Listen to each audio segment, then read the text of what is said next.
All right, man. Let's talk about. I found the article and I found it kind of interesting. I'll probably have another video coming up in a day or so, or soon, or might have already went up. Don't really know uh what order I'm gonna put them in, but yeah, it's talked about Troy Weaver's leaning too heavy on personal relationships and kind of basically kind of connected the dots on why and basically connected the dots on why Kevin Ollie is now the favorite, and I think he was the favorite to begin with. And I just thought I didn't really think much of it, but it sounded like Troy Weaver just putting his homeboys in position, and that's cool. That's cool, but when you don't get the job done, another great article by great by Aaron Kellership.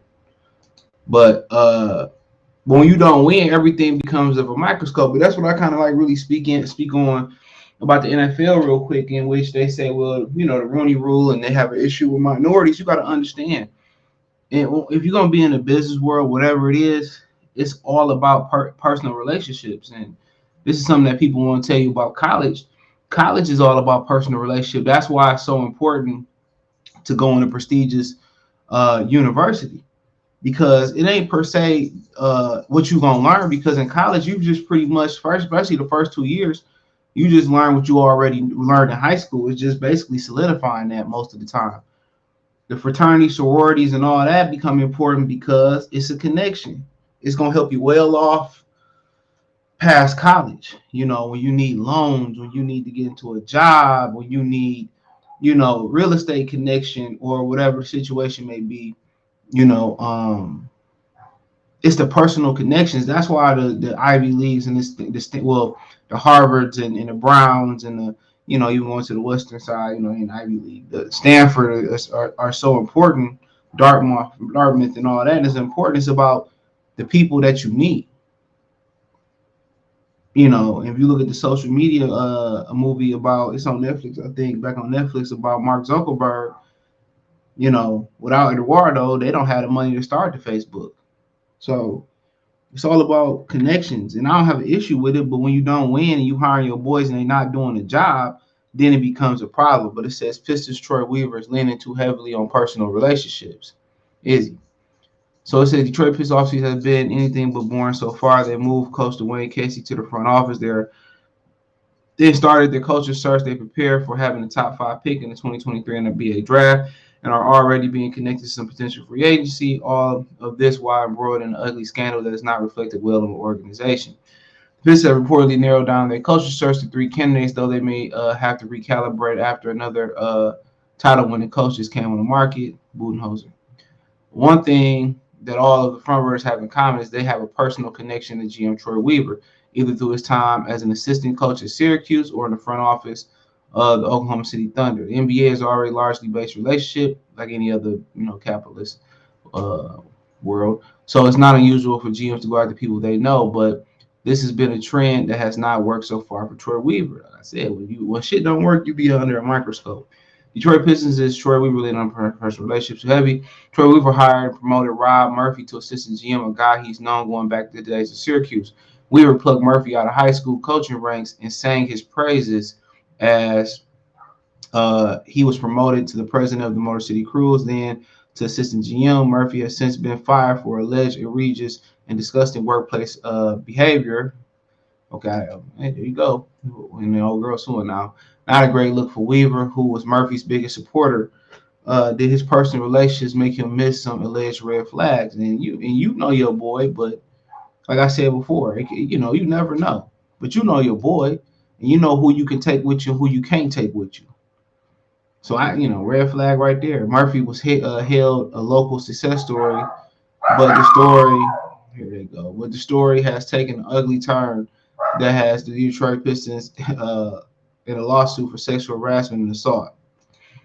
In a lesser failure, Weaver gave one of his Pistons two-way contracts to Buddy Boyheim, and what he looked from the outside. Give me 1 minute.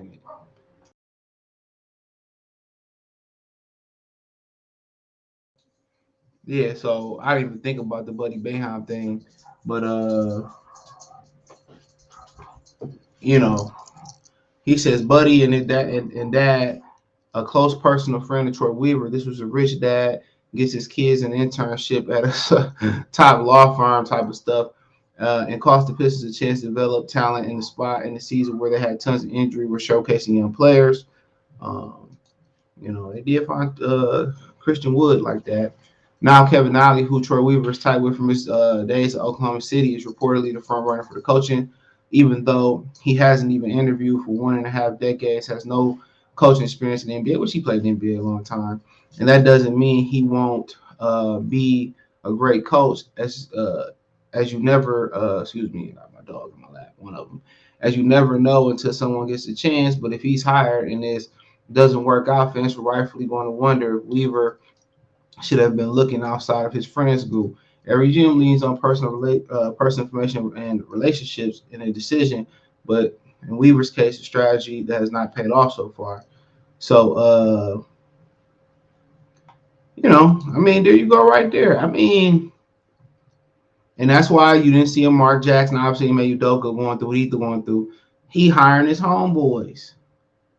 Once again, he probably taking advantage of Tom Gores, who's a very nice guy and don't really care what's going on. He just trying to win. He ain't really, and that's kind of good that a coach ain't 100%, all in, or a coach ain't, an owner ain't 100% all in with his hand in the pot like Jerry Jones.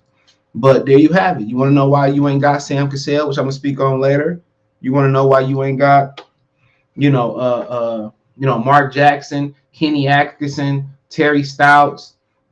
You want to know why you ain't interview those type of people? Is because he hiring people he already know, which at the end of the day can't be a bad thing because the influence he gonna have on the team. Because GM is do day-to-day operations too. Head coach do day-to-day operations too. Then you know exactly what they want. That's far. When he come in and interview, he already gave his boy the job. Ali already the head coach. I can tell you that right now, or somebody he like. And apparently he got connections to all three of these guys, which ain't nothing new. So he in his mind, he got it made up who he want. They probably told him if this Dwayne Casey thing don't work out, it ain't gonna be your fault. You know what I'm saying? Now you get to pick your own guy, and now he's gonna go in and pick his own guy. And the guys, that people know ain't right for this franchise, like Killian Hayes and Isaiah Stewart or Marvin Bagley, they gonna continue to get opportunities, and them motherfuckers gonna fail. I'm telling you right now, he don't really have a good feel from what I'm hearing. This is what I'm seeing too, and what I'm hearing too. He don't have a good feel on what this franchise actually need to do to win. He don't. He don't. Just looking at how he moving and stuff. K was a good pick. Ivy was a good pick. Durham was a good pick. But then again, you overshadow them, with James Wiseman. Why? You overshadow the backcourt again with RJ Hampton. Why? You don't trust Sadiq Bey. You overshadow him with Jeremy Grant. Then you turn him, and which was his homeboy going back to Oklahoma City Thunder too. Then you double back and you overshadow him with Bojanovic. Like, goddamn. If you're gonna be this bad, let the young guys play and figure it out. Like, he don't really know what he's doing, bro. Then you start talking about Dylan Brooks and shit. That just lets you know he don't really got a feel for what he's doing, bro. At all. And I think people know in their hearts they don't have no faith in him. They don't. And I wonder what's the window to fire his ass. I just want to know. Because the clock starts once he hire a head coach. But it is what it is. Let me know what you girls and guys think. Thumbs up the video, share the video, subscribe to the channel. The subscribe button is the bell icon button. Hit all notifications, increase your chance to get notifications. We go live or drop video. Financially, you want to support the channel, Cash App, $, CJ Good 313, Venmo, CJ Good 313, PayPal link in the description. Hit the link tree, find me on Twitter, TikTok, Instagram, Spotify, Anchor, Cash App, Venmo, PayPal. Appreciate the love support. Check out Detroit Pistons Talk Players for more videos like this. Peace.